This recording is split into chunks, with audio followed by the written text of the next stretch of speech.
Yeah, Silent Hill TDS, what's up? Yeah, come on. I.O.W. Sports Network, late night edition. Let's go. Come on. We about to raise the bar. Wild card mar. Everybody grab a seat, cause you know we about to spark. Late night sports talk. Modelo Le Cigar. Man, you don't wanna start. Wild card mar. We about to raise the bar. Wild card mar. Everybody grab a seat, cause you know we about to spark. Late night sports talk. Modelo Le Cigar. Man, you don't wanna start. Wild card mar. Hey.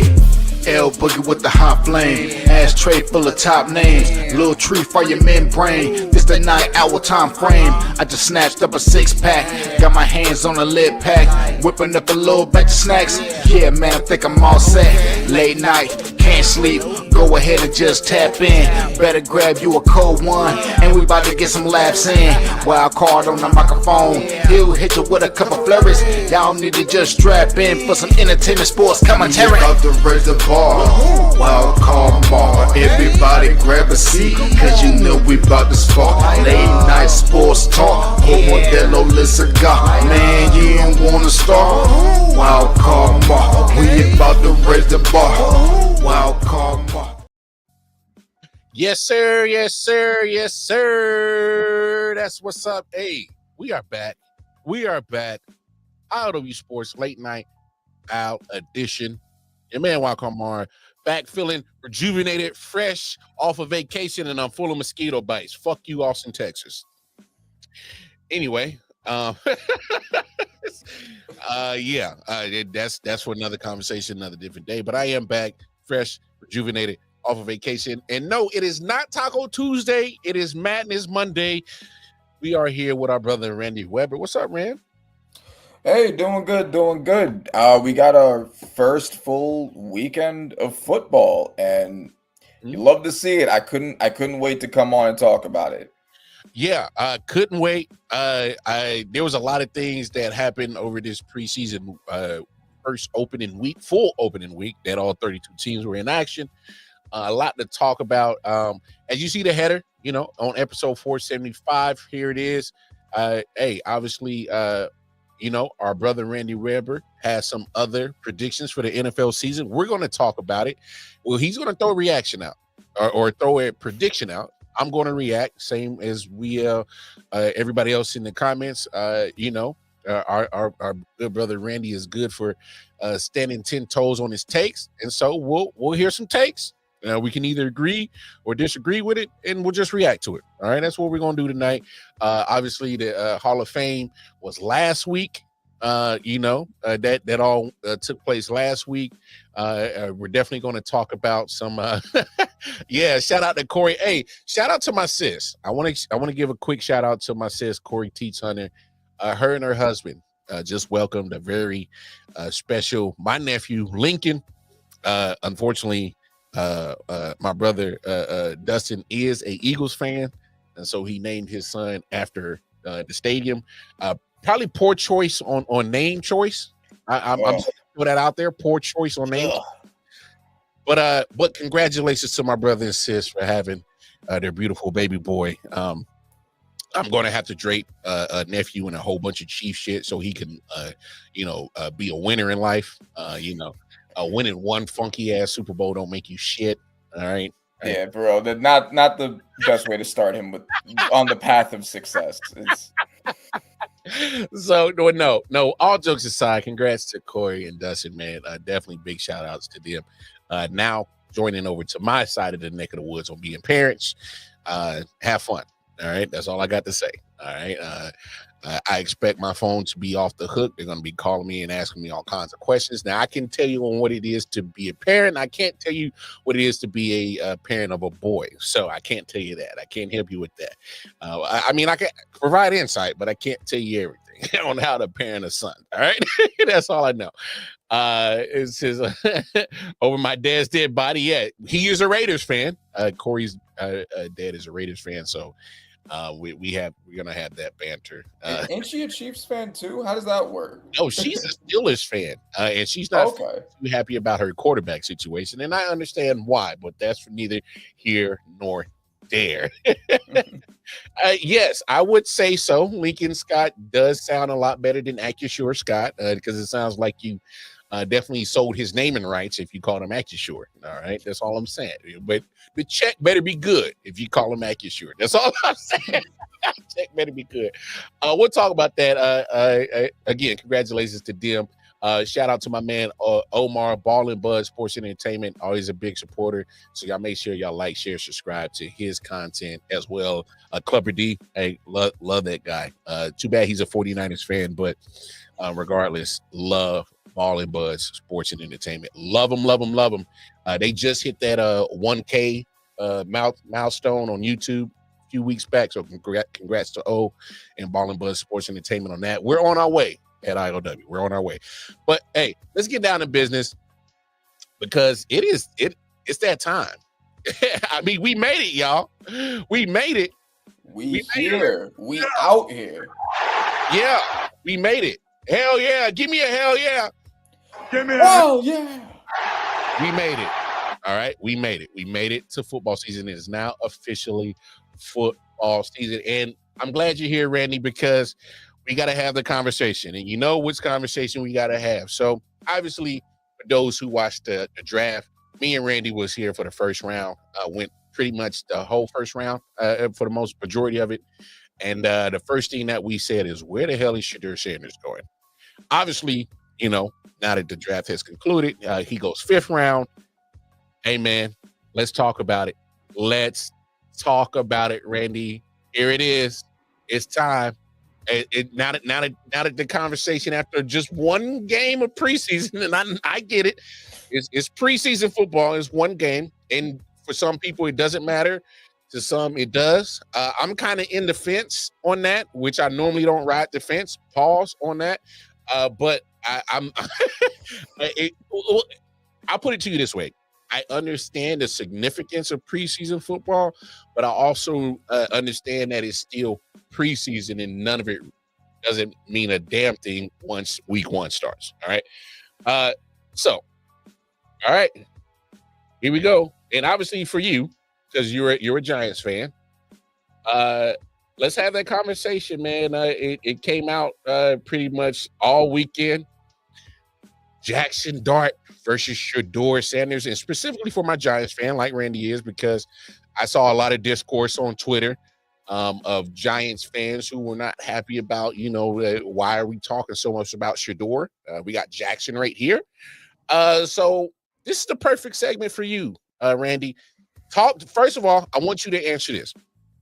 How did you feel about Jaxson? Just Jaxson Dart in general, preseason game, week 1. How did you feel about his performance? So I thought Jaxson Dart was good. I was actually very pleasantly surprised. A lot of the Bills starters, I don't know a lot, but a good amount of the Bills starters were still in. And he looked pretty good with the Giants' second string guys, Giants' third string guys. He had that beautiful dime touchdown pass. He had that QB draw for about 19 yards where he showed a lot of toughness just running directly into the defender. I don't know how much I love that on a regular basis, but I love to see I love to see that he's got nuts. Like, you know what I'm saying? Like, that's ain't nothing wrong with having nuts. Let's show a little bit more brains at quarterback. That's all. Yes. Of course. So I thought that he showed mobility, he showed toughness. He showed that he can throw some dimes. He had a lot of good decision making. I thought that his processing looked good. He would get pressured and then he would throw the ball at the right direction. He would check it down exactly where it needed to go. His completion percentage was pretty good. It reflects that. Overall, I don't really have anything super negative to say about him. I mean, obviously, again, like you said, it is preseason. I think the importance of preseason is seeing where these players' development is because, he's not playing against the entire Bills starting defense. And would this have looked the same if he was? We don't know. Yeah, Probably not as good. He did have that one throw that got batted and almost intercepted and was negated by a flag. Had that interception gone through, we might be talking about him a little differently. So we have to kind of take that into context too.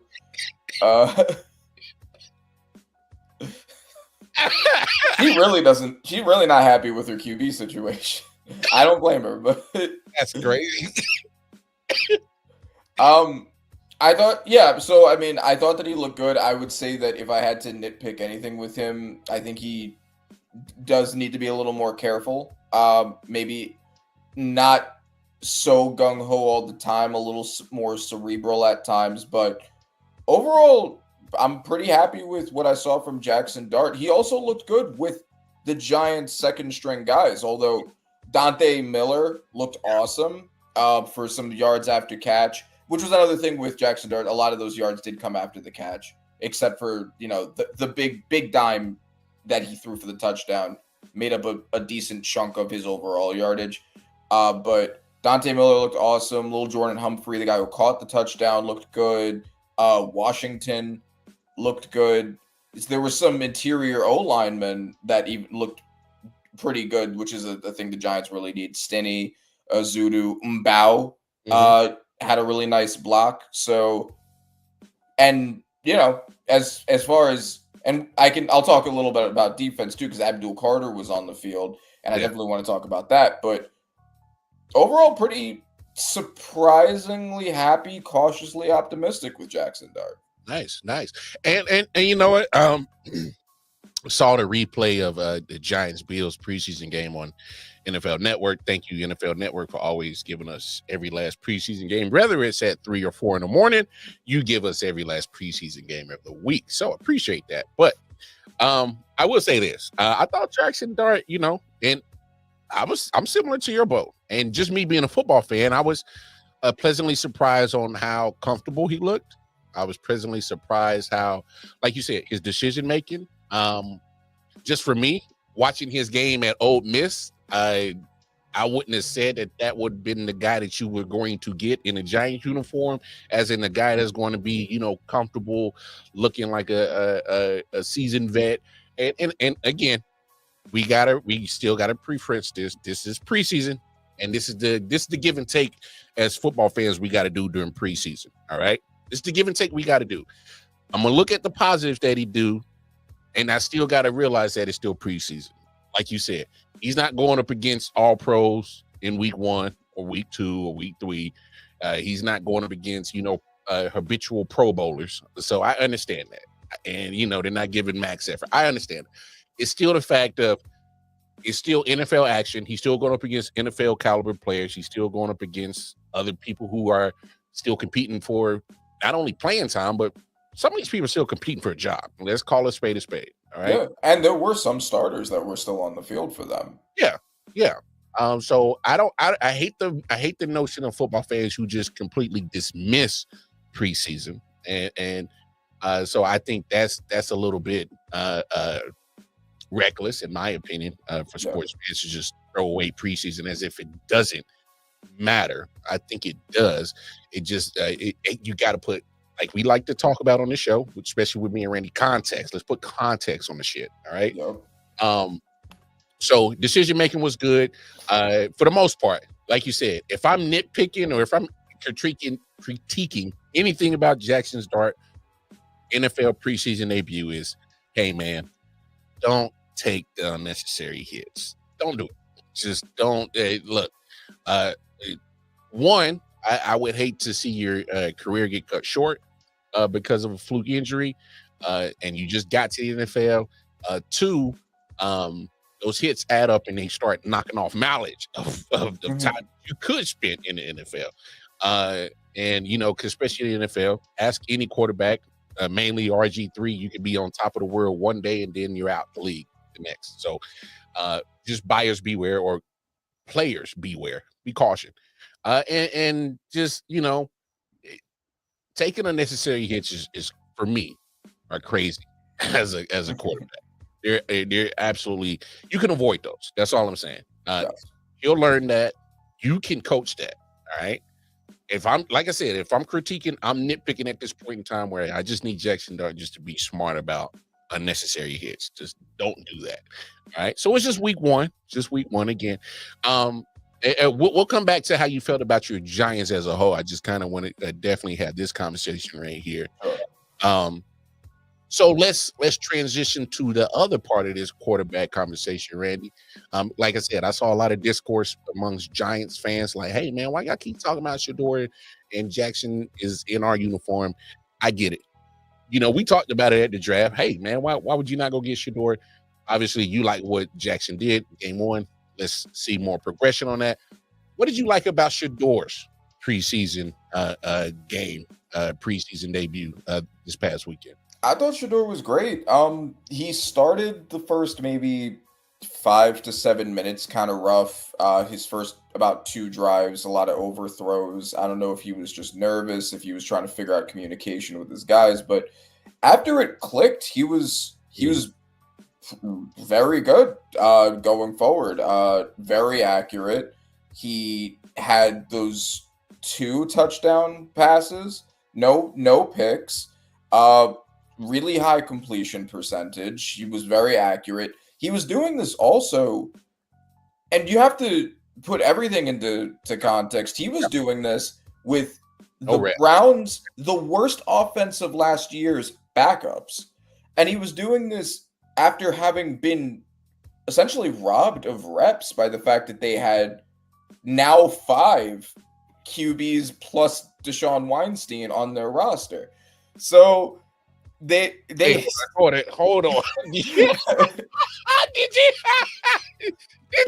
just I was like, hold on, did you really just put that in there? All right, go ahead. I'm not going back. So anyway, so he's splitting reps with Old Man Flacco, Kenny Kitten Mittens, Dylan Gabriel, and Snu Huntley. And he was a 5th round guy. His team didn't even choose him first. He's limited on reps, and he's with the worst offense in the NFL's backups. And he looked as good as he did. I think that's all says a lot. Like, yes, it was the Panthers, and yes, a lot of their backups and rookies were also in. So how this would translate to the NFL, we don't know. But he showed a lot of confidence. He showed poise. Once things did click for him, he looked like he knew exactly what he was doing. One of the things that I took note of is the fact that one of his biggest scouting issues was, he's immobile, he's not athletic, he takes a lot of sacks. He showed a lot of improvement in that area. He didn't take his first sack until the third quarter, despite a lot of pressures going his way, and he knew how to extend plays with his legs. He was able to avoid sacks. He did run backwards a lot, which he even himself criticized, and he's going to have to work on that because that is how you lose yardage when you do get sacked. And I believe he did get sacked doing that. But he also got first downs with his legs. So I really liked what I saw from him. I mean, in the draft, I was one of those people that was like, why did we not take Shedeur? Shedeur is better than Jaxson Dart. I was mad that we took Jaxson Dart instead. I didn't think the play was a huge gap away, but I thought Shedeur was clearly the better candidate. At this point in time, they look fairly close, I would say. And so if there are any attitude concerns, whatever, and we'll talk about that too, and you're getting a player without them who's roughly around the same talent level, I could see why they would have made the choice they did. But I mean, I think all of that stuff with Shedeur was overblown. We've talked about that too. Yeah. Way overblown. And I just want to make one point too, that I was watching First Things First, and they were talking about this because there were a bunch of criticisms again of Shedeur, like there always are, and there will be. He had his friend with him holding a boombox, and he had his legendary chain. I'm actually really glad he did that. I'm really glad. that Shedeur, because I think that sends a message, because all he's criticized for is like, he's this hot shot, he wears bling, with his entourage, whatever, which is just Not football related. Not football related. And also it's one teammate with a boombox. And like, let's be real, white QBs don't get criticized for this kind of same behavior. Like, it's true. And so I like the fact that Shedeur has basically said, I'm not going to let you humble me. The thing that they've made a point of, the reason why they kept skipping on him is because he's not humble enough. We want to humble him. And everybody, the Falcon GM's son who called him, and all the fans online, and everybody has hated Shedeur because he's been so confident. They want him to be humble. This is something we always hear with especially black people, especially successful black people. Don't be too out of line. Don't yeah, exactly. Right. Like, don't be too confident. Be humble. Too loud. Too loud. Don't be in the way. Don't say yes, sir.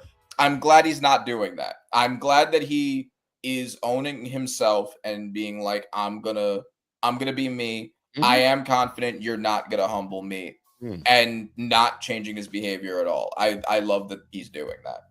Be himself. That's one thing. Well, I'm glad you brought up for any player coming into the NFL. Be you.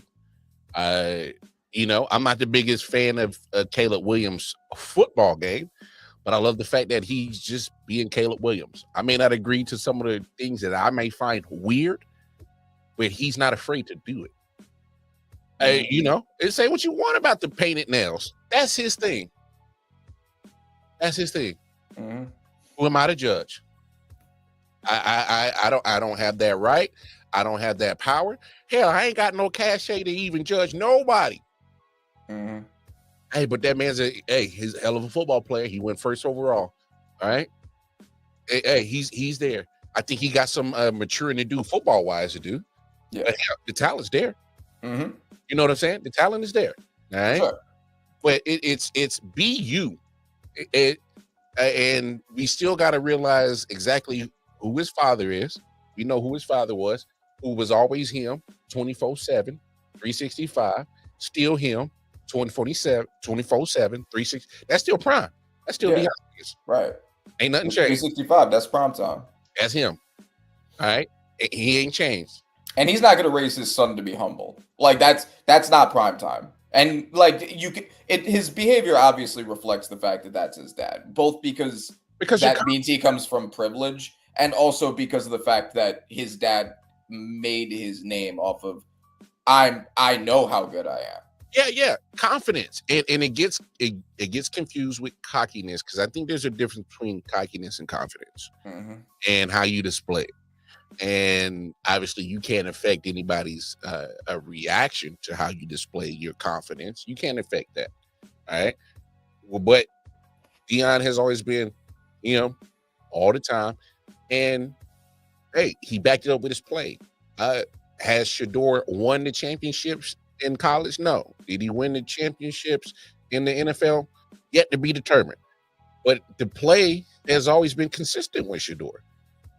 And I love that you talked about the stuff that he felt he needed to criticize himself on, because he does.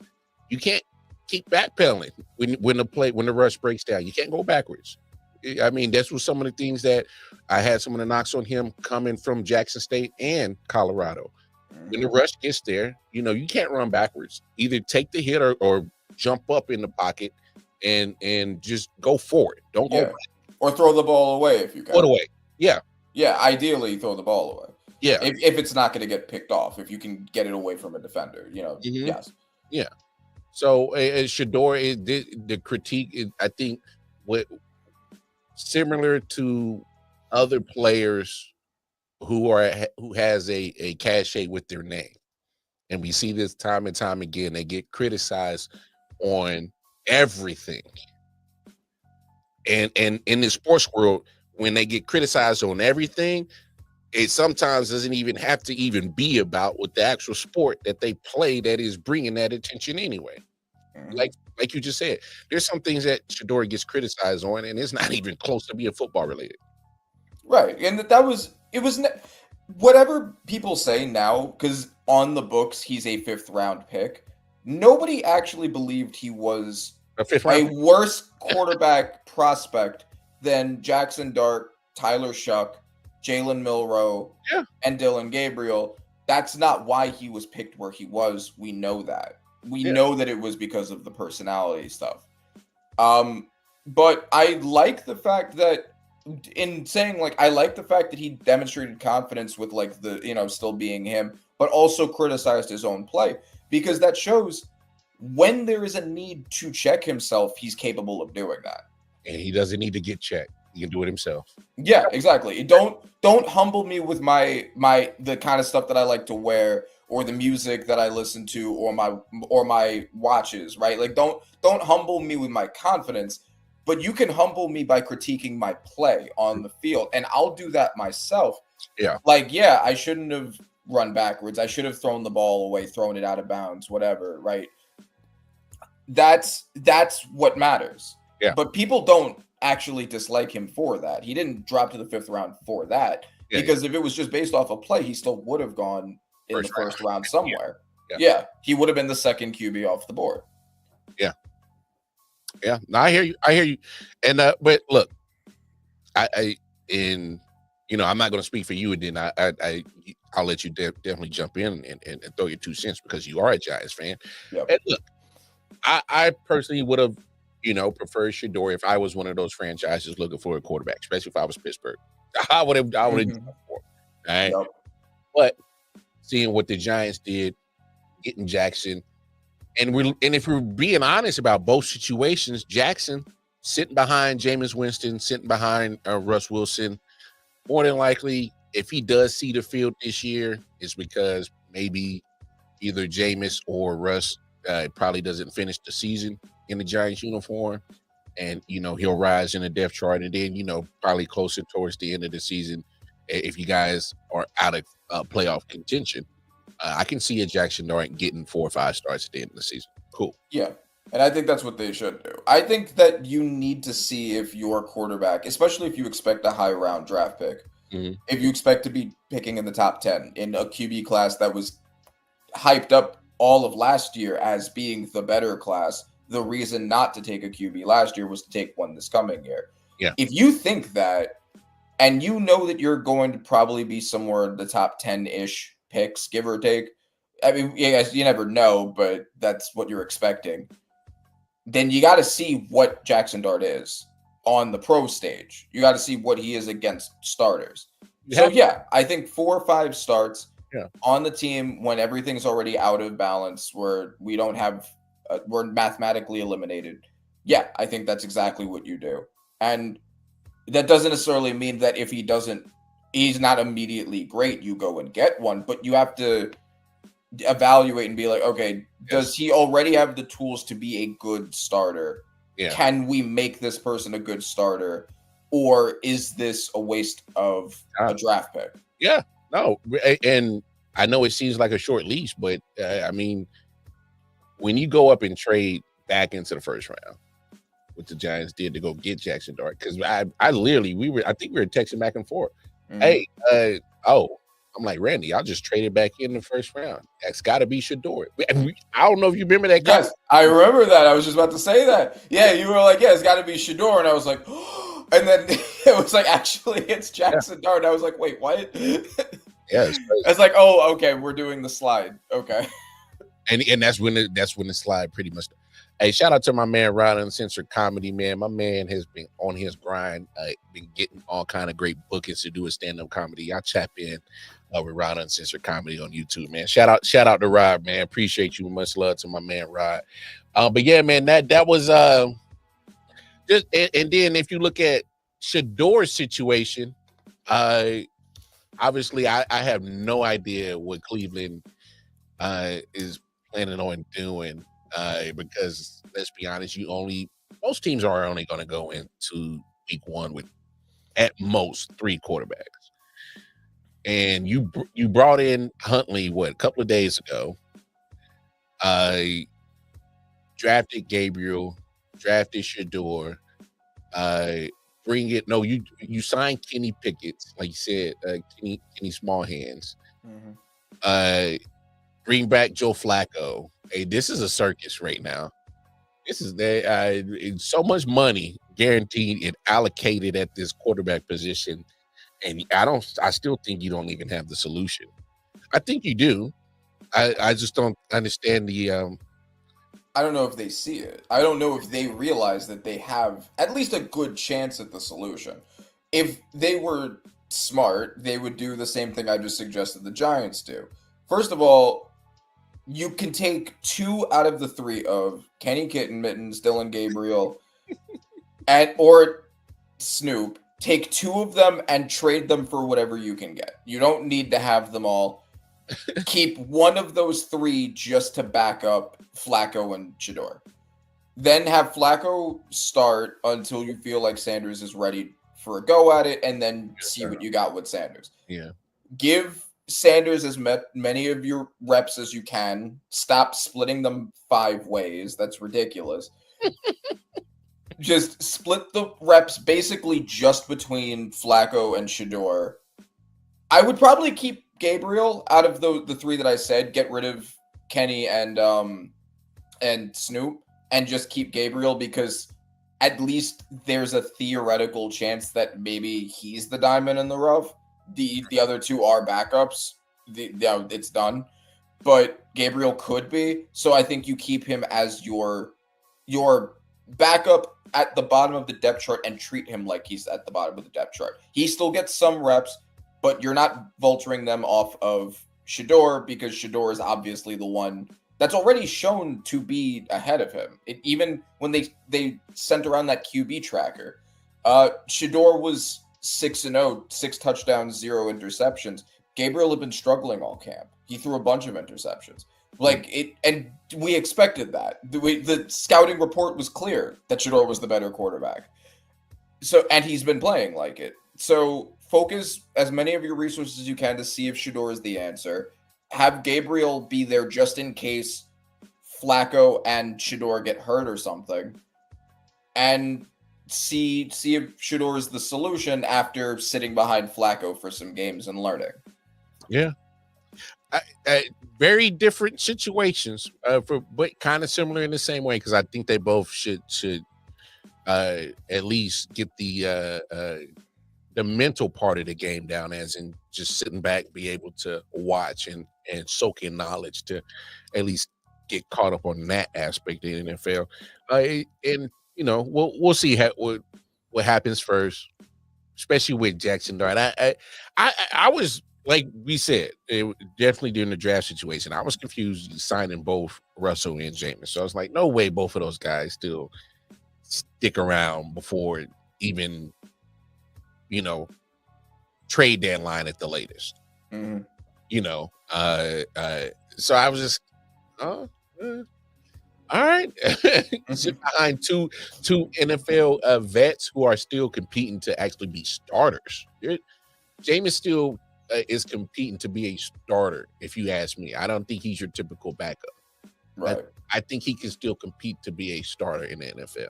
I don't know if I agree with that. With all the picks he throws, I think he's firmly in the backup role, and I think that's why he took this job, because I think he knows that. And I prefer that. I don't want him competing. Trust me. Hey, trust me. I would be very where my antacid heartburn peels if I was a head coach and Jameis was my starter. What I'm saying is I believe in his mind he competes as if he's still a starter, and so he's going to at least push to get a starting position, because he was in that mix in New Orleans. I don't know what all transpired and why it just didn't work, but he was competing for that starting job down there. I mean, obviously the room wasn't the toughest to compete against, but you get Mm-hmm. and then Russ. I mean, obviously we know he's towards the end of his career, but he feels that he still has some starter QB left in him. So Jaxson might, let's see what he can do with more reps with the ones. Let's say. Yeah. I think if I remember correctly, I think that there was an interview with Jameis where he had seemed like he was accepting of the fact that he was in the backup role. I could be wrong, but I think that that's exactly, if you get him to the point where he acknowledges, like, yeah, I'm QB3, I'm just happy to take a check and be here, basically. Like, I think that's probably ideal, right? You don't want him trying to vulture reps off of Jaxson Dart. He's so volatile anyway that it's like he doesn't need the reps. You know, same thing with what I was saying with the Browns, right? Like, Jameis doesn't need a lot of reps. You give most of your reps to Dart, see what you have with that, and then Wilson, as the veteran, gets enough reps that he can stay refreshed, but like he knows what he's doing. Yeah. So I think that they probably did this so that way they wouldn't have to force Dart onto the field if he's not ready, because then if Russ plays his way to the bench, then a lot of people are going to be calling for Dart to play. If Russ gets injured, he would essentially have to, or they would put Tommy Cutlets in. I think they did it this way so that way they have an option to put Jameis in either of those scenarios, so that they can preserve Dart and be like, Dart sees the field when Dart is ready to see the field. And that makes sense. Because let's be honest, you guys got to get this quarterback thing right. I think obviously the Daniel Jones experiment was a huge gamble and it just didn't pay off. We understand that, but and I got some things to say about Daniel Jones when you're finished with this point. But nah, it's if you're asking me as a football fan, obviously it's way too early to understand. You know, hey, did the Giants make the right decision? To me, is way too early to even have these discussions. I'm just, having this conversation because I'm thinking as a football fan and I'm seeing the discourse like, hey, these Giants fans, I want you guys to defend yourselves. Like, hey, man, we ain't worried about Shedeur. Hey, it looked good. It looked good. Yes. I look good too. All right. Yeah. That's how I feel. I don't think there's a need to compete them against each other at this point, especially after one preseason game each. Yeah. Like, they both looked good in preseason. Yeah. And that's why I say, we as sports fans, let's give this give and take on that conversation on how much stock you put into preseason football. Look, you love to see people compete in a a professional setting versus other professionals, yes. But we still understand that has zero bearing on how good somebody's career is going to or not be. And it has zero bearings on the success of a team when it comes to January. It has zero bearing on it. But at the end of the day, I just think it's just because as sports fans, especially football fans, you get so damn cooped up between that time period of when February all the way up to August, and you're like, I'll watch some basketball and a little bit of baseball, but damn it, I'm fiending for that pad smacking. So I get it, and we get a little bit anxious. So in the words of Ohio himself, relax, RELAX. So yes. So anyway, I just wanted to get to this point real quick. Did you see the Colts game? I saw pieces of it. I did see where Anthony Richardson got mollywopped, and so it wasn't looking good for I guess the communication of the offensive line and Anthony Richardson as he took a beating in a preseason game. So yeah, right, because I mean we did my predictions for each team's record last time we were on here, and I said I thought the Colts were going to go winless, and they're not beating the allegations, and let's just to relay everything that happened here. So he had 3 throws, and in those 3 throws, after that he got sacked, and he was just done. He was like, "I'm out. I'm going to the bench. I'm out." And like obviously, like he may have actually gotten apparently it was his finger that got dislocated, right? I'm not saying that you gotta, especially in preseason, play through that. You probably shouldn't, but it doesn't look good following last year. Anthony Richardson took himself out of the game because he was tired. like he's missed so much time as it is in both of his 2 years.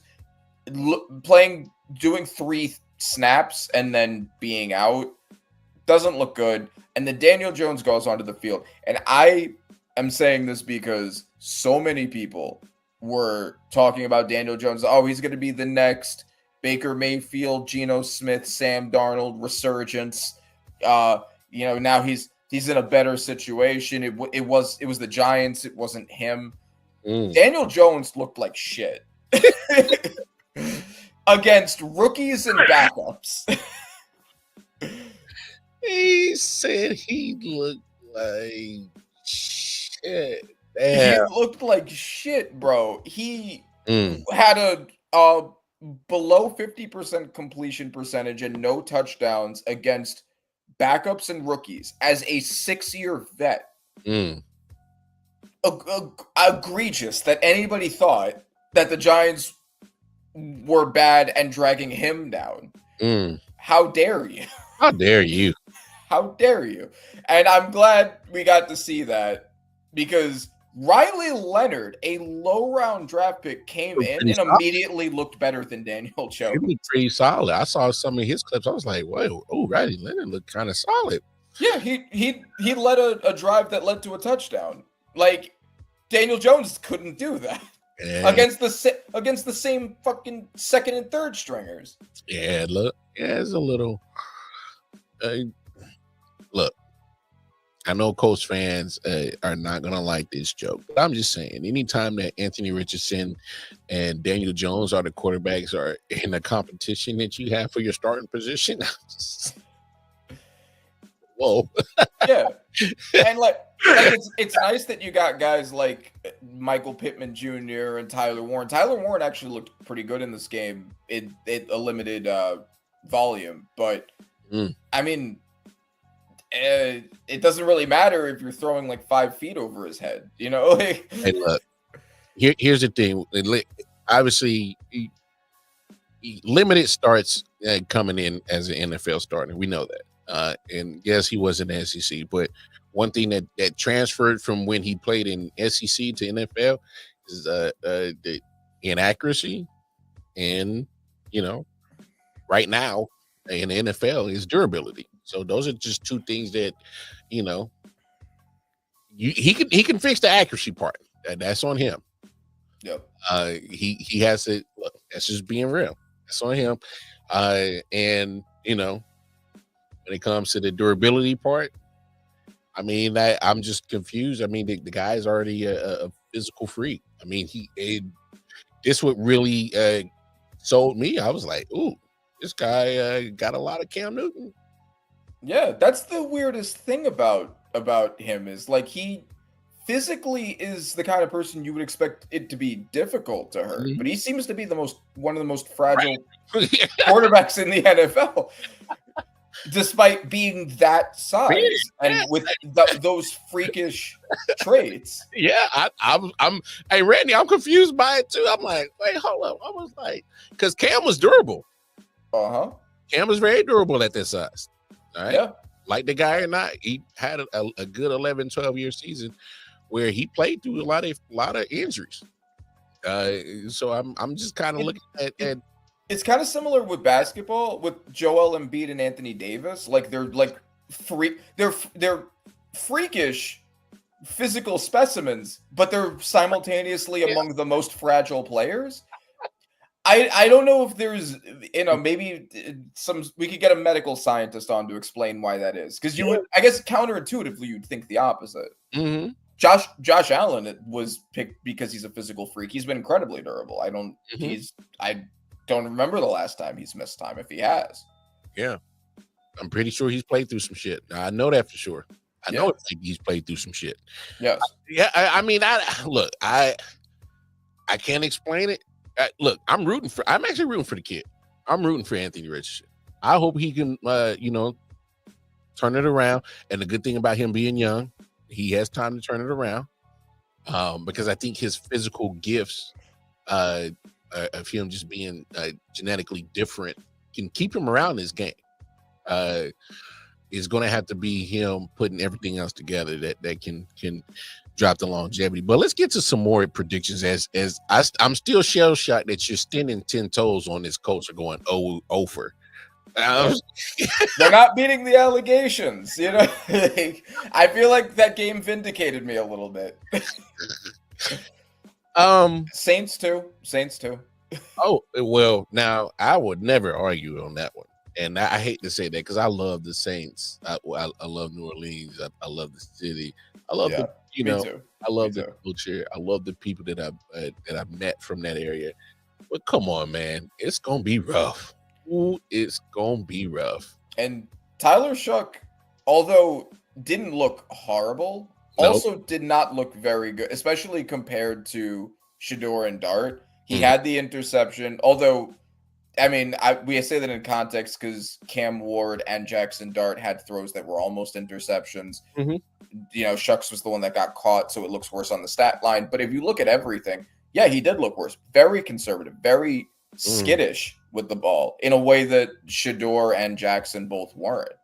I don't know if he was necessarily better than Spencer Rattler. It's not a good situation over there. Yeah, that's your competition right there. Is Show Rattler. That's your competition. I thought I'd never see the day. Damn. Saints. Okay, so where we starting with my predictions? I'll start with a not very controversial one. Kick it off, man.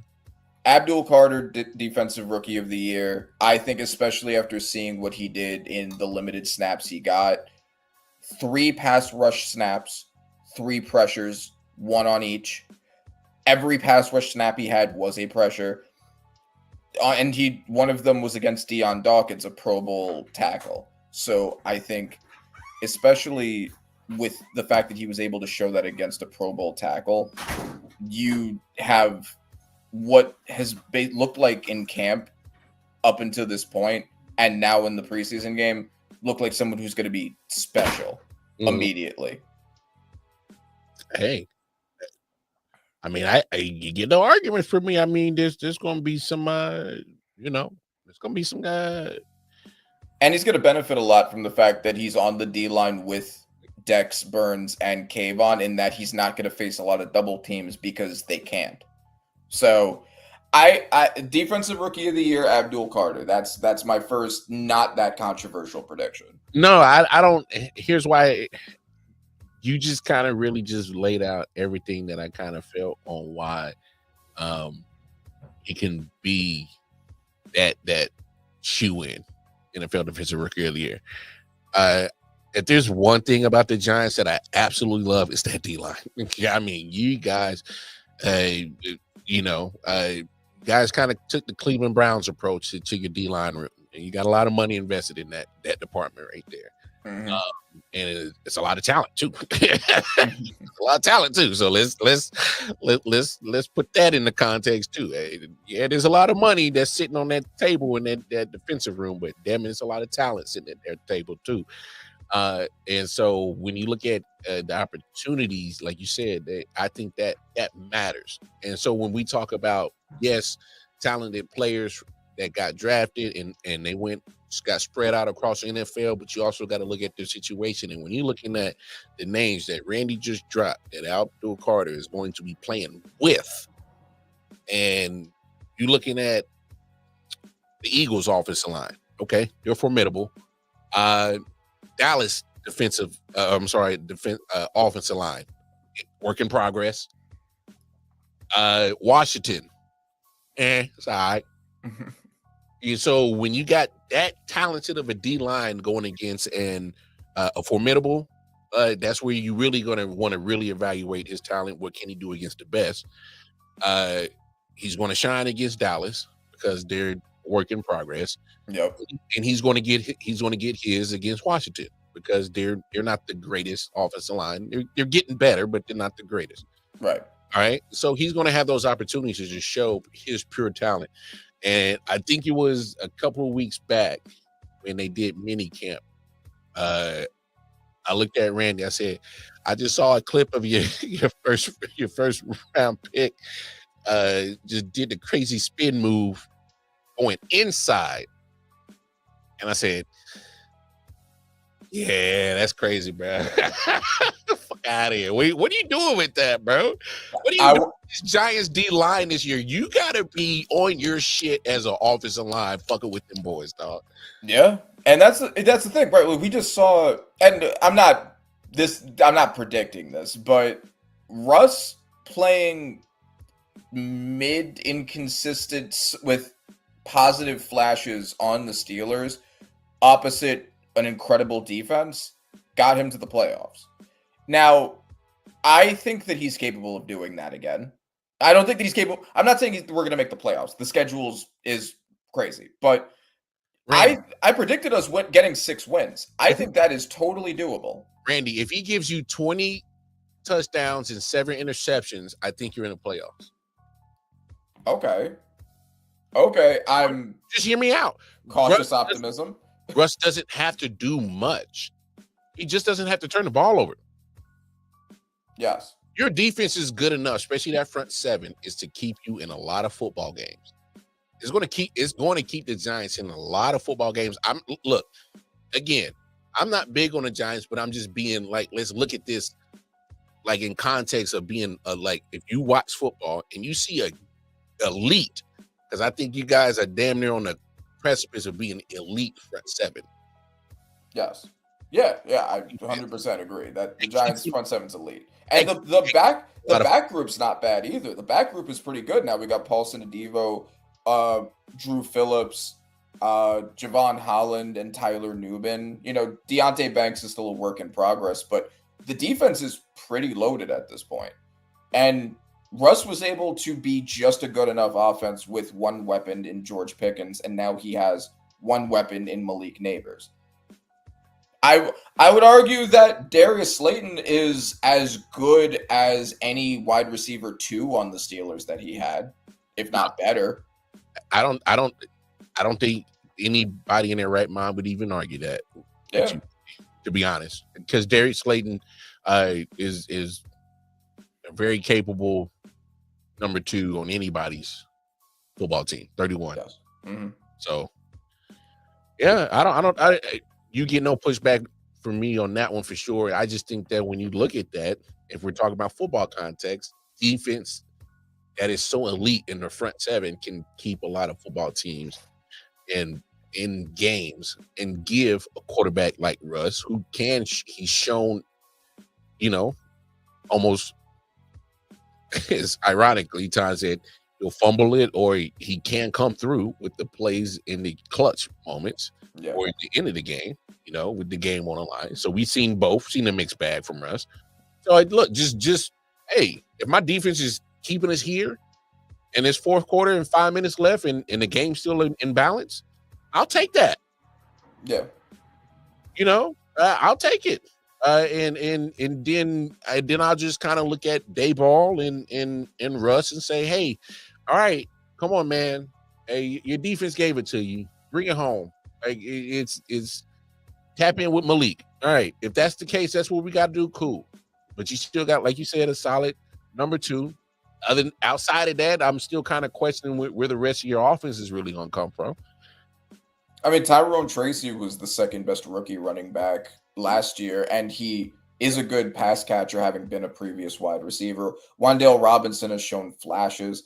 I don't think the offense is going to be good, and the schedule is still a world beater, and that's kind of the biggest thing. But yeah, I agree that we could look like what the Steelers would have looked like with our schedule, which isn't bad. Yeah.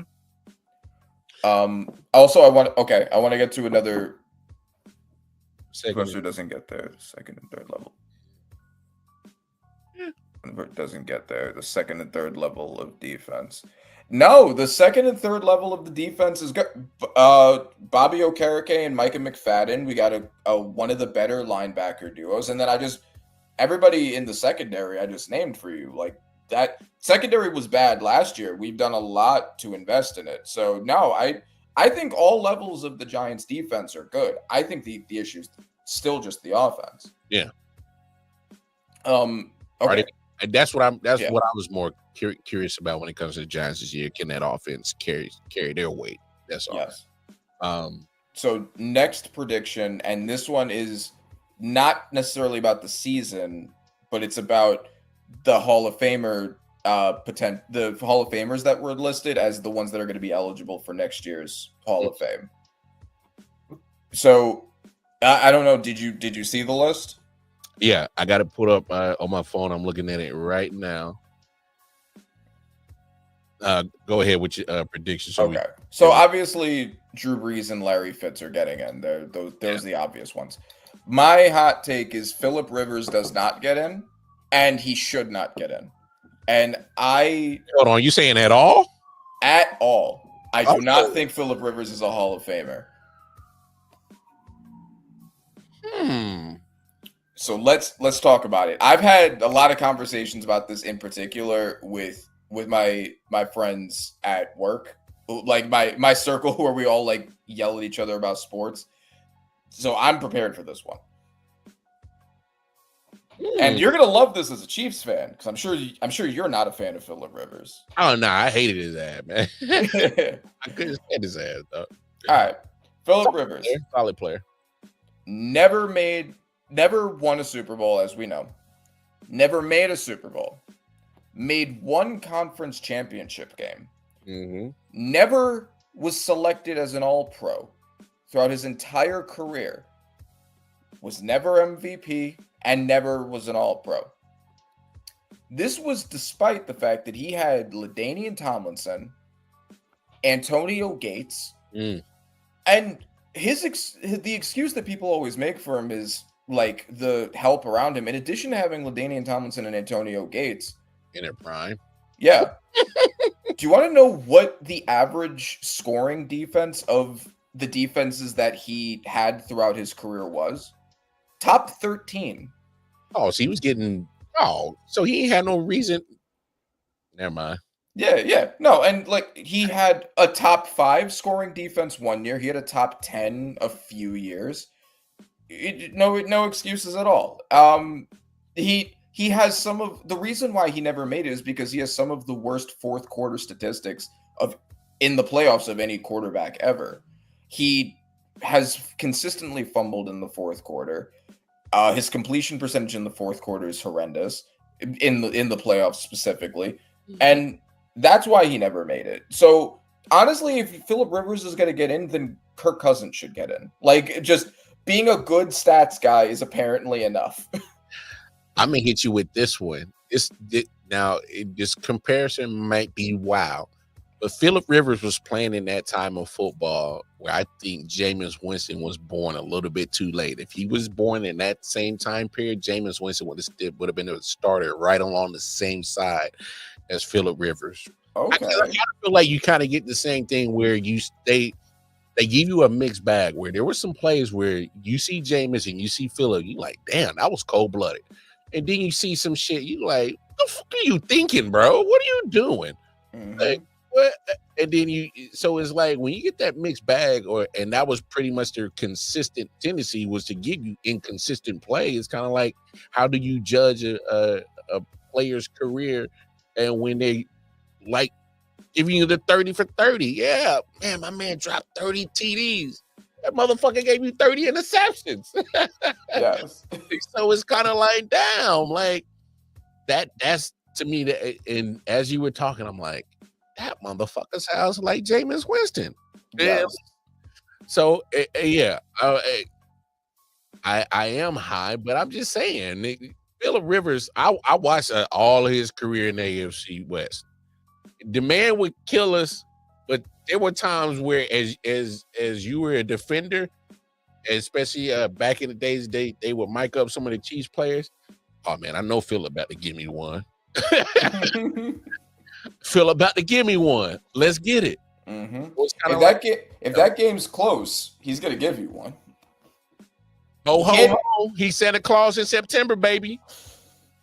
Yeah, for real. He couldn't handle the pressure. That was his biggest issue. So yeah, I always use the Kirk Cousins comparison because like he really was the Kirk Cousins of that period. He was a guy who had good not great stats, but good stats very consistently. He was never at any point anywhere near being the best or even a top 5 quarterback in the NFL. Maybe there were a couple of years where he would like push his way into the top 5 a little, but statistically Kirk did too. But never with any consistency, never won anything, couldn't handle, the whole thing was like primetime Kirk, fourth quarter Phillip was the same deal. So yeah, I mean, like, Kirk Cousins led the league in completion percentage one year, so did Phillip Rivers. The comparisons are there. The only real difference is that Phillip Rivers made a conference championship game, but he made it once and then lost. Had LaDainian in his prime and Antonio Gates in his prime. It's crazy. On the same team. Yeah. Damn, bro. Literally a top 5 running back. A top 5 running back and a top 5 tight end ever, and you can't make a Super Bowl? Yeah, with a top 13 defense. I'm kind of feeling you on that, Randy. Like, don't try to sit here and act like your supporting cast was trash, dog. Like, come on, man. You got 2 Hall of Famers on your offensive side of the football. You both went in the last 5 years or something like that. LaDainian's in there, and so is Antonio. Like, come on, man. You got the prime of Sean Merriman with that lights out defense that he was doing. Oh, I remember that. Oh, dog. No, the Chargers were loaded, bro. Marty Schottenheimer had them 14-2 in that AFC Championship game that they went to and got stonewalled by Belichick and said, sit your ass down. Mm-hmm. Come on, man. I ain't trying to. Look, I get it. Phillip played in a time period where if your name wasn't Tom Brady or Peyton Manning, it was kind of hard for you to eat. I understand that. But damn it, you couldn't. You're supporting Kyle Cuz, and you couldn't sniff nothing. And it's not even just about the team success, also, because like right now we're living in that era where like it's Mahomes Mountain, and all the other best QBs have struggled to eat. Right? It's true, but at least they are very clearly among the best quarterbacks in the NFL. Josh Allen and Lamar Jackson haven't been to a Super Bowl, but they've won multiple All-Pros. MVP. Lamar won 2 MVPs. Josh Allen won an MVP. Some of the greatest stats and overall winning percentage in NFL history, right? Like, yeah, they didn't get to a Super Bowl because Mahomes stopped them, but they have other things to push their way in there. I think both of them have already made a better case to get into the Hall of Fame than Phillip Rivers did. I would, and Burrow had a winning record against Mahomes in the playoffs for a while. I think they're about tied now, and he made a Super Bowl, right? Like, if you're that good, you can accomplish more than he did. And even then, in that era, Drew Brees broke through, Aaron Rodgers broke through, Kurt Warner broke through, Eli Manning broke through, twice. The best guys. Roethlisberger got a couple of them. Yeah, exactly. Like Russell Wilson broke through. There was. It wasn't Michael Jordan in the 90s where you just didn't have a chance no matter what you did. Nobody eating on my dime, baby. Right. Yeah. So yeah, I don't. It's not like Brady made the Super Bowl every year, or made the AFC Championship game every year. Yeah, he was always in conversation. But I feel you. I just saying, like, when it comes to Phillip Rivers, when you start breaking down these points, I was kind of like, I don't know how I feel about Phillip Rivers. Yes, and no. That's what I was like. I was like, damn. And then I was like, all right, because now I feel exactly what you're talking about, because I saw all his Charger career, and I'm like, that makes total sense. Yeah. But you got quarterbacks right there. Wait, hold on 1 second. Nah, I got you. Obviously, just let me know when you're ready to come back, Randy. I'll bring you back in. Obviously, Phillip Rivers. He said he shouldn't belong in there at all. It's the criteria for who gets into the Hall of Fame is always difficult. It's always it's very subjective, right? Like there are the people that are obvious and there's people that are borderline. I think Eli Manning should have made it last year. And people are going to be like, well, this 500 record and like the stats weren't always amazing, whatever. Like, okay, but he won 2 Super Bowls against the guy everyone calls the GOAT, and he had the most passing yards in a playoff run ever. Like, I think that's enough. It's more than Phillip Rivers ever did. I put it to you this way: if you're having this conversation with Phillip Rivers, and if he gets in, then I think the ceremony should stop right then and there, and then they should put Eli immediately in the Hall of Fame. Because not only coming from the same draft class, and obviously their careers are going to be tied to each other forever with the trade, but say what you want about Eli's numbers in the regular season. That motherfucker was a cold-blooded killer when it mattered. All right, and I value winning. I have to. I love it. Like who doesn't love to win? Yes, win. Yeah, I think that you love to win. Yes, I'd love to win, of course. Hey, I think that it's killer when it mattered, bro. Yes, he did. And football, because it's the team sport, QB wins can always be examined or utilized in a way that isn't reasonable or isn't logical. People do that all the time. And I don't think it's always the best way to measure how good or how talented a quarterback is. I mean, like if you look at Burrow over the last 2 years, he doesn't have a great winning he's not great in the winning department, but that doesn't mean that he's not playing incredibly, right? Like it's not his fault that he hasn't been winning. He got no defense. Right, he's got no defense, and the year before he was hurt. So I say that to say that the Hall of Fame has to prioritize accomplishments, because it's a different way of judging. Like when you're judging how good or how talented a player is, wins is football specifically, less so in basketball and baseball, but in football specifically, wins aren't always the best way to determine that. That's why we have Dan Marino in the Hall of Fame, but we're not going to have Trent Dilfer in the Hall of Fame, right? But no, fair. Yeah. But when you're talking about the Hall of Fame and what criteria they are going to look for and prioritize, accomplishments do have to be at the top of that, because that's how it's about legacy and solidifying a legacy. Eli Manning has a solidified legacy. What is Phillip Rivers' legacy? Being very good? Nah, being fertile, bro. That's about it. Yeah. Yeah, because he's not even football related. So he made his legacy in another way. Yeah, I mean, Antonio Cromartie would go and kid for kid at one point as teammates. So I'm not saying that Phillip Rivers was trash. I just thought if you're talking about, and I agree with this statement right here from Bobby G, I don't think if he does get in, I mean, I can understand. But if first ballot, no way. I get not even close. I don't even have to have that conversation with you. There's no way he's a first ballot Hall of Famer. You can have the debate whether he belongs in the Hall of Fame or not.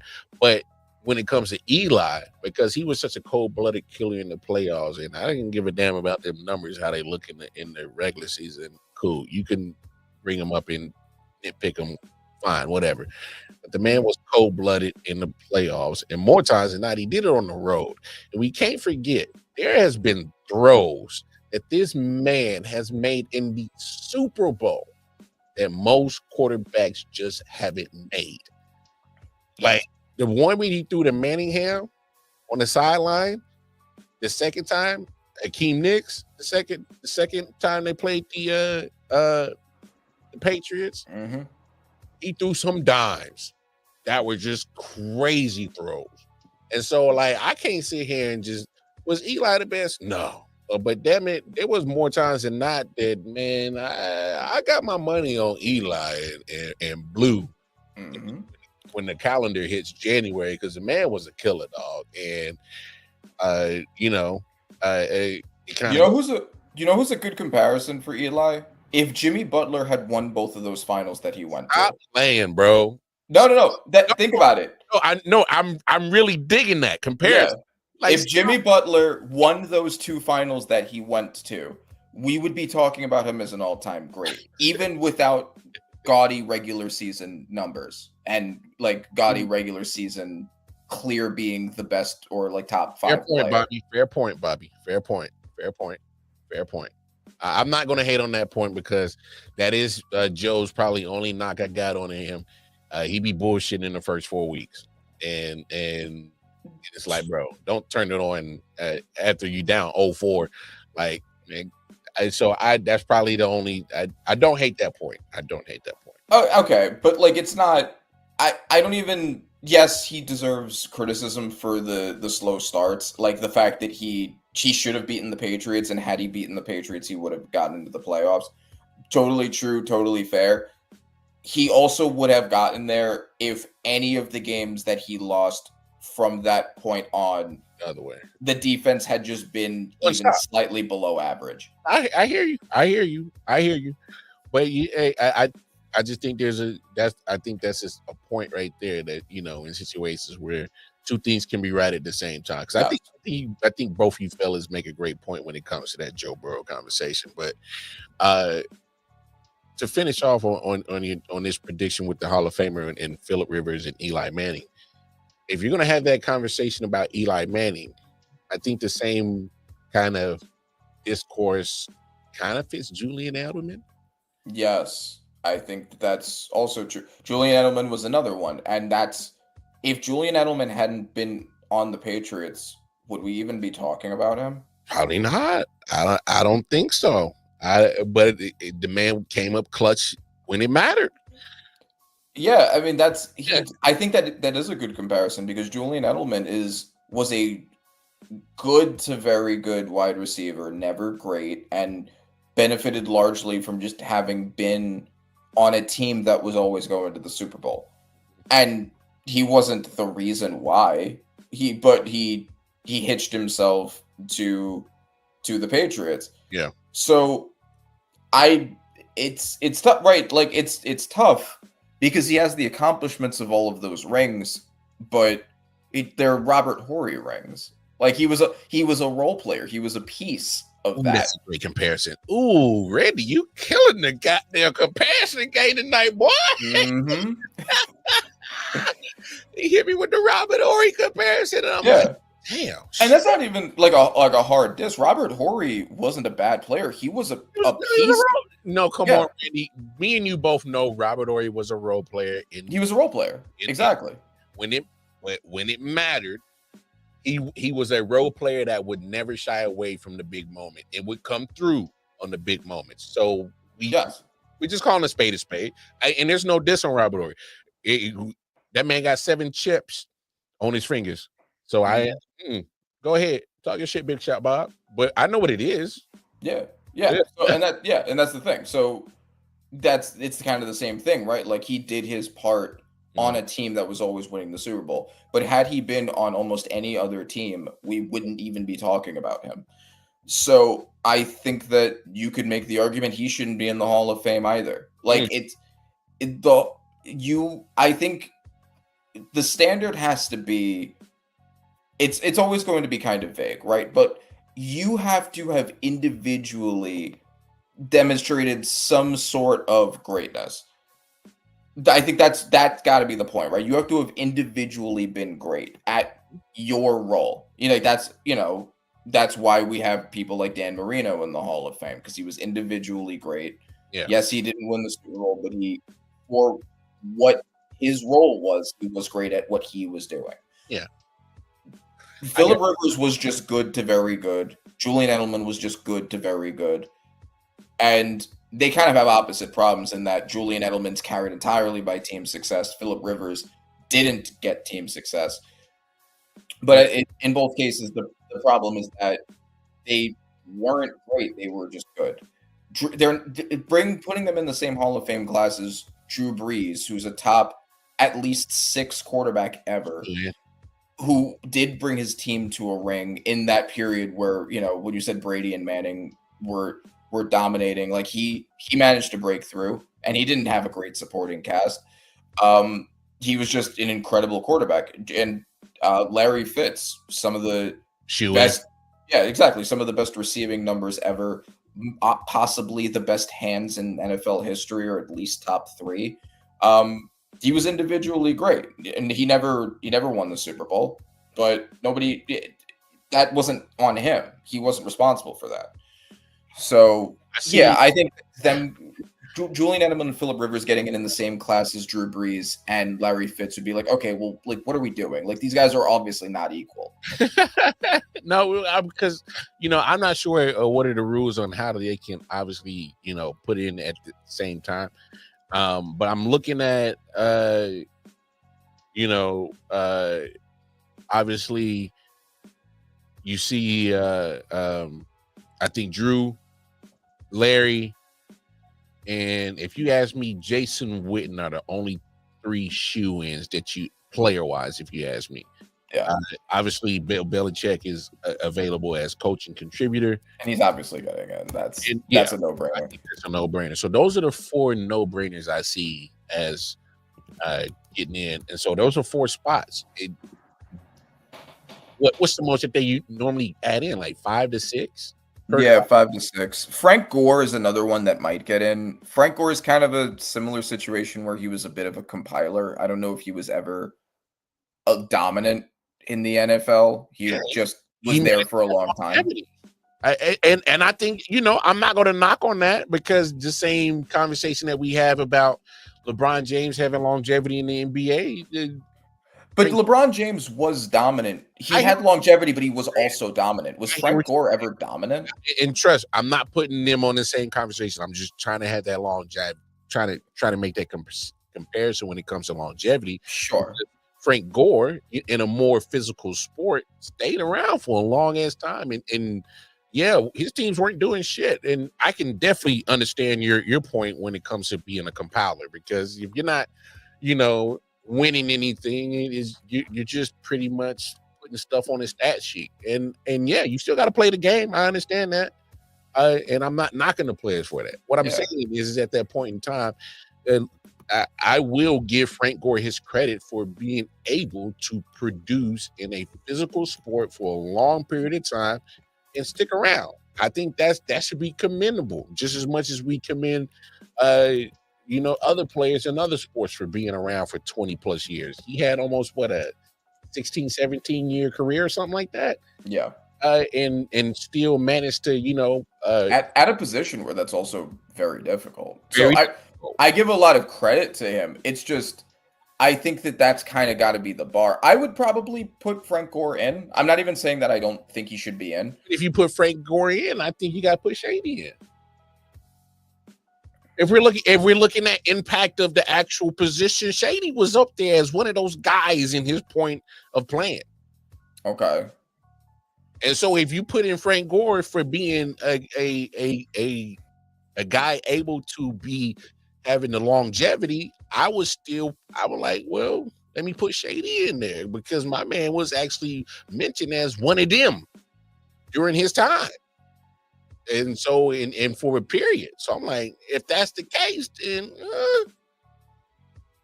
that's tough. That's when you start having these conversations. You're like, exactly which one do you prefer more? Right. I do think that's because, I mean, you also have the same compiler argument with Rivers, right? Like, where a lot of his great stats, I mean, there were some individual seasons where he had great stats, but a lot of the stats that are going to be the biggest argument for him are the result of him playing for a long time, and to his credit, also being durable, right? Like he played through injuries a lot. In one of he played through, I think it was an ACL tear at one point. I give him credit for his toughness and for the fact that he was able to play for a long time. But yeah, I would say exactly Hall of Great, not Hall of Fame. I think that's exactly the right way to look at it. I've heard Hall of Very Good. I think Hall of Very Good that makes more sense to me. Because when you're great, you're in the Hall of Fame. No, and is the sidebar to this conversation, because I think this is a great point that you and Omar are both bringing up. I've heard other players say this millions of times, and especially Dion. And Dion goes, "Hey man, we got a Hall of Fame, man. Y'all gotta either toughen on the restrictions, or y'all gotta make a hall of game, and then have a separate wing as a Hall of Fame." Because he's looking like, hey man, some of these guys that y'all got in here wearing the gold jacket just like me, like, man, I used to dog these dudes. What they doing in here with me? You know what I'm saying? So it's kind of like, hey, Yes. what do you do? Do you have a separate wing in the Hall of Fame? All right, so looking at the list, Drew Brees and Larry Fitz are obviously in. I don't know if obviously Belichick's getting in, but I don't know how they treat the coaching spot. If you're picking two more guys off of this list to get in, who do you think are the ones that get in? Maybe two, 3 more spots, give or take. I'll give you 3 if you really feel strongly about 3 guys here. On this list right here? Of the list of people who are eligible. Well, that's right, because there's also the people who didn't get in. Yeah, because I was about to say, because I'm also looking at the list as, and you can, people can say what you want about special teams. Adam Vinatieri still hasn't gotten in, and true. you got Steven Gostowski, who's eligible now. So I mean, Eli Manning still needs to be in, and look, I don't hate if you put Eli Manning in there. I don't hate it. Yes. Reggie Wayne is a possible, although he was always a wide receiver too. Yeah, but he was cold-blooded, dog. But I get what you're saying. He had a lot of good squads around him offensively. He wasn't really successful. I just don't know if I would put him in over other people. Like Reggie Wayne should get in. I just don't know if he should be in this next class. Luke Kuechly would be another one. Like Luke Kuechly's probably in that group of people, right? Terrell Suggs would be another one. That didn't get in last year, who should get in this year. If I was picking 5 people who were eligible now who didn't get in from the past 2 classes, Drew Brees, Larry Fitz, Eli, Luke Kuechly, Terrell Suggs might be mine. I can't leave Jason Witten off this class. I think he's actually one of the shoe-ins in this. Oh, yeah. True. Okay. So, like, for real, like Drew Brees, Larry, Jason Witten, and Belichick for me are the only 4 shoe-ins. Yeah. Everything else for me is up for debate. And if you're asking me personally, that leaves only 2 spots left. Because I can't put in no more than 6. I'm not trying to have these people out here in these fucking Ohio sun for that fucking all damn day. Yeah. Right, because at that point she's like, well, it's too easy to get in. Then like the spots have to be limited. Yeah. I mean, I think are we good with this one? I think we can probably wrap it up around here. Yeah. No, I'm good with that. Great conversation. Any last predictions that you gonna anyone that's gonna blow anybody's socks off? We'll talk about the prediction, the record and playoff prediction that I sent you. We can talk about that next week. The 3 teams that I picked from last year that didn't make the playoffs to make it this year are the Bengals, the Bears, and the Falcons. And we'll talk about why I think that's the case. But Bengals were like 1 game away from getting in, so in the same position, I think that they should get in this time. Bears, I've talked about it, talented quarterback who is going to have a great quarterback guru who I really believe in Ben Johnson, with unpredictable schemes, a much improved O-line that should help both him and DeAndre Swift, an insane group of weapons, and what was already a good defense. I think with not having Matt Eberflus, sorry to be a victory of his own. I think that in and of itself should be enough. If Caleb can be turned into a good quarterback, I think that could be a playoff team. And then the Falcons, they've basically only been missing a pass rush, and they invested 2 first-round picks in it. Jalen Walker looked good, although he didn't have a sack or a pressure, but he did play really good run defense. And then they also have James Pierce Jr. I think at least one of them is going to end up being a really good pass rusher. And in their very easy division with the Panthers and the Saints, that could be 4 free wins for them. That could be enough. Between the Panthers, that's crazy. But no, real talk though.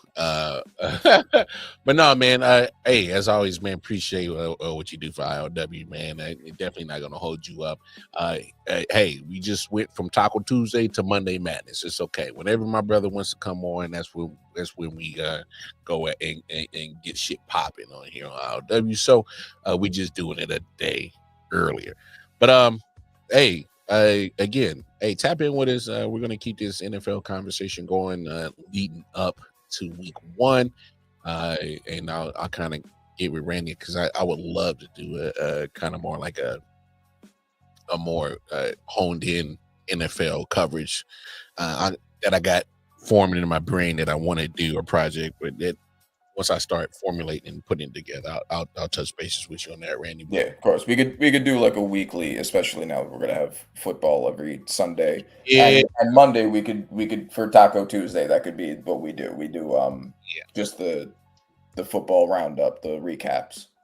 As always. So hey, look, but I always appreciate what you do for I.O.W, man. We're gonna get up out of here. I will see you guys Tuesday and Wednesday. Now that I'm back, refreshed, mosquito bump covered from being in Texas. That's another conversation for another day. Hey, man, it's been real, man. We're going to get up out of here. Y'all know what it is. Take care of yourselves. Take care of each other. Holler at y'all tomorrow. Make sure y'all like, share, subscribe, man. Peace and love. I'll let y'all. Peace. Yeah. Silent Hill TDS, what's up? Yeah, come on. I.O.W. Sports Network, late night edition. Let's go. Come on. We about to raise the bar. Wild card mar. Everybody grab a seat, cause you know we about to spark. Late night sports talk. Modelo Le Cigar. Man, you don't wanna start. Wild card mar. We about to